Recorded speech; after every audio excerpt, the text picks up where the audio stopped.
நம்ம பரலோக சிட்டிசன்ஷிப். அப்போ பரலோக லாங்குவேஜ் என்ன? அந்நிய பாஷை. ஏன்னா அந்நிய பாஷை தேவதூதர்கள் பாஷை அப்படின்னு போட்டிருக்கு. தேவதூதர்கள் எங்க இருக்கிறாங்க? பரலோகத்தில் இருக்கிறாங்க.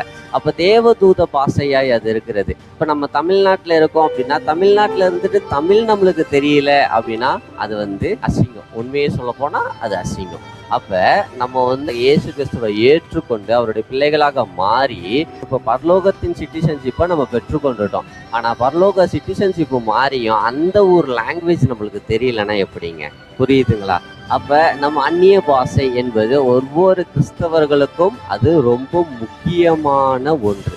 அதை நம்ம எப்படிங்க பெற்றுக்கொள்ள முடியும்? அந்நிய பாஷை எப்படி பெற்றுக்கொள்ள முடியும்? இப்ப நான் இங்கிலீஷ் கத்துக்கணும் அப்படின்னா அதுக்கு ஸ்போக்கன் இங்கிலீஷ் கிளாஸ் இருக்கு, அந்த மாதிரி கிளாஸ் இருக்கு. இந்த மாதிரி அந்நிய பாஷைக்கு நான் ஏதாவது கிளாஸ் கத்துக்க முடியுமா அப்படின்னு கேட்டா அதற்கு ஒருத்தர் உதவி செய்வார். அவர் தான் பரிசுத்த ஆவியானவர். பரிசுத்த ஆவியின் வரங்களில் ஒன்று தான் அந்நிய பாஷை.